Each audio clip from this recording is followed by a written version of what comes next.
Yon! Ayan mga kabads, isang magandang gabi sa inyong lahat. Tumulog. Tumulog pa ya. Ayan mga kabads, ngayong gabi ay yun na nga, siyempre, dami na rin nga naghahanap kay Imak kung bakit na sa sa ibang video wala siya mga kabads. So, yun nga sabi ko na meron siyang pinagbibisihan si Imak na kapante kanyang ginagawa. So, yun ay isasabi ni Imak kung ano ba yun. So, mga kabads, sala ay maunawaan nyo ang kanyang sasabihin ni Imak sa inyong mga kabads. Mak, umpisahan mo na. Yun! Ayun mga kabads, isang magandang gabi po sa inyong lahat, sa ating lahat po. Ayun po mga kabads, kung napapansin nyo po, hindi ako nakasama sa ilang video. Yun! Ganun po sa may maraming pinagkabalahan. Busy po. Busy ito si Imak mga kabads. Kung hindi nyo po na makikita mga kabads sa video, ayun. Hindi lang po na video yung aming kasal. Kasal na po ako mga kabads sa aking asawa. Kaya yun po, na priority ko po muna na samahan po muna siya. At kumbaga aalalay sa kanya mga kabads sa pang-araw-araw rin po namin na hanap buhay. Kumbaga rin po ako, nag-sideline rin po mga kabads. Para sa amin, sa aking asawa po. Sana maunawaan niyo po mga kabads kasi buntis na rin po yung aking asawa. Ilang buwan na Imak? Apat na po mga kabads. 4 months na po yung Sunod si Cardo. Sabay na yan pa. Ayun mga kabads, mawawala po muna siguro ako ng mga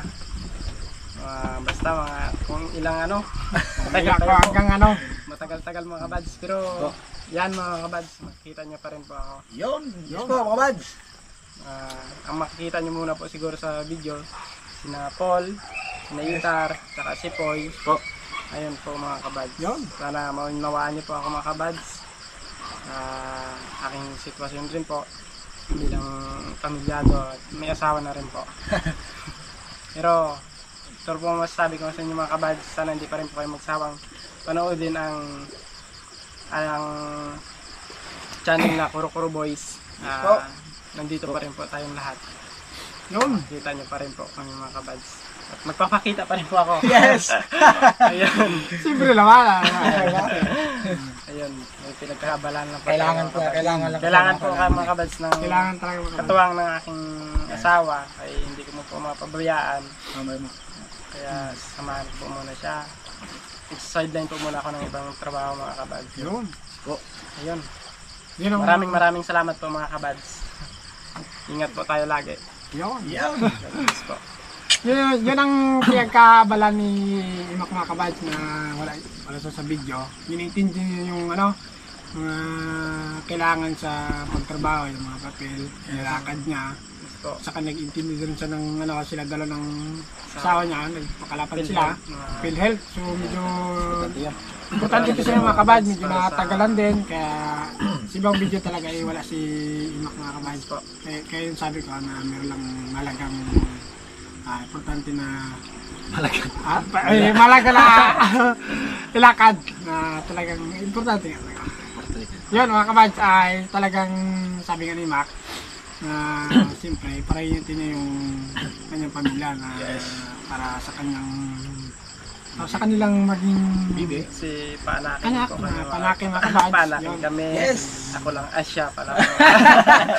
Siya ba? Ang aking asawa po. Panakin po mga kabads.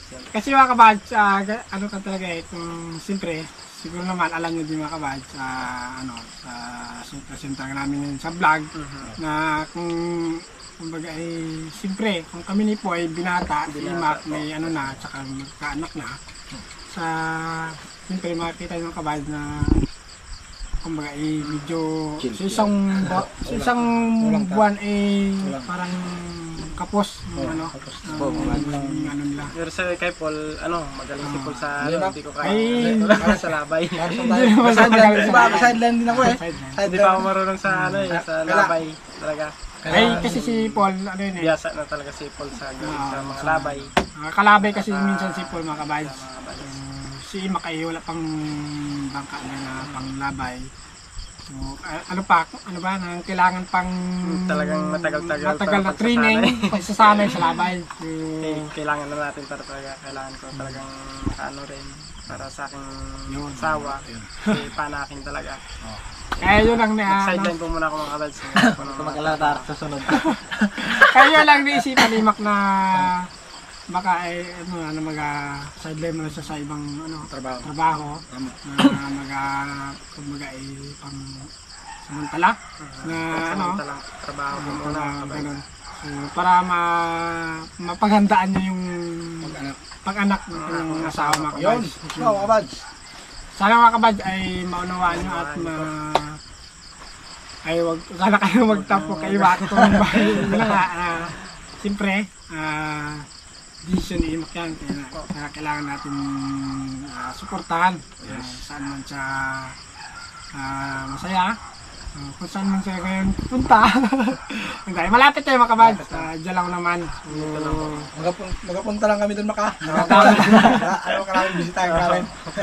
Siyempre mga kabads, sa amin po at saka mga kabads, sa amin po apat na Lapoy, Itar, Bukol, wala pong pagbabago yan. Wala mga kabads. Ayos na ayos po. Ayos mga kabads na yung kumbaga ay yung pinto ng Kuroko Boys ay laging nakabukas kay Imak. Yung channel, laging nakabukas siya kay Imak. Kung gusto niyang kumara ay apat na araw na wala silang pasok sa trabaho, pwedeng mag-ano si Imak sa vlog mga kabads. Pwede siyang magbaba muna dito sa sa Kurokoro, magsama sa vlog. Pag namiss kami ni Imak, punta lang kami. Pag namiss kami ni Imak, punta lang namin sa iyo. So mga kabads, siyempre, doon talaga, may ganun talagang kailangan. Pero pag mga kabads, pag ay bakante rin sila Paul, pwede rin siguro makikita rin niyo po ako sa video minsan. Ngayon mga kabads, may time rin po na may time. Magbakasyon. Hindi naman si Imak mag-alos sa Pilipinas. Dito pa rin po mga kabads. Dito pa rin sa lugar ng Mindoro mga kabads. Dito lang. Samantalang trabaho po muna mga kabads para sa aking kailangan aking asawa at sa aking magiging anak ko. Kailangan talaga mag-iipon ni Imak. Dati yung mag-anak ko ng asawa ko, bakit din ang kailangan talaga mag-iipon kasi kailangan talaga Paul. Si Paul. Yun nga. Diyan na tayo mga kabads. Talagang sana yung talaga yung maintindihan niyo po si mga kabads sa kanyang desisyon. So yan, mapansin nga pala gabi namin yung pinaabot sa inyo kasi bukas may lakad na sila Imak ng kanyang asawa. Balik na po mga kabads. Lugar ng lugar ng kanyang asawa at pagkabukas nun, magpapasok na si Imak na sa trabaho mga kabads. So, kasi bukas din. Biyernes pala yung pasok mo, Imak? Biyernes? Kasi bukas wala din yung mga kabads, sorbe sila po sa laot, mga labay. Sideline, si Paul mo na mga kabads, sideline mo na. Makita niyo Paul kung saan ba ng lutang at action na naman natin. So yun mga kabads, yun na nga, at siyempre madami na nag-hanap kay Imak at yun nga, nababasa din ni Imak yan, kaya sabi ni Imak. Pasensyahan niyo po talaga mga kabads. Kaya nababasa din yung mga comment ng mga kabads, kaya sabi ni Imak na na natin, ipaabot na sa inyo para malam nyo na kung anong dahilan, wala sa ibang video mga kabads. Ayun. Okay, so yun mga kabads, siyempre So, sana ay maintindihan nyo nga at talagang pasensya po mga kabad. At siyempre, maraming salamat po mga kabad sa inyo na talagang andyan pa rin kayo. Patuloy ang pagsuporta sa amin. At siyempre, patuloy pa rin pagsalamat sa Panginoon. Laging kami nagabayan. Laging nandyan para sa amin. Laging inaingatan. So yan mga kabad, yun na. So, hanggang dito na ating video mga kabad. So, talagang yun na nga. Wait pa. Meron pa tar, habol tayo. Sa Katsincook po mga kabads, siguro makikita nyo muna sa Katsincook at pagluluto. Yung nga sa pagluluto. Ako or si Paul. si Tar at saka si Poy. So ano kayo mga kabad? Naman po yan sila mga kabads. Pero pag-alit. Nagkakain lang ako. Pero pag mga pag-uwi na, Paul, halimbawa may mga diop kami walang trabaho, pag-uwi, siguro mga kabads, pag magsabi sila Paul, Mac, Katsincook tayo. Katsincook po tayo mga kabads lahat. Hindi mga kabads, sama po. nakatuwa na din kami ni Mac. Lagi magkasama eh. Hindi magkamarunong. Ayun, so mga kabads, so sala ay yun lang at talagang maunawaan niyo po. Ito na nga ating Salamat po talaga mga kabads. So abangan nyo ulit ang susunod nating episode mga kabads. So babay na po. Okay mga kabads, thank you ng marami. Alright. So,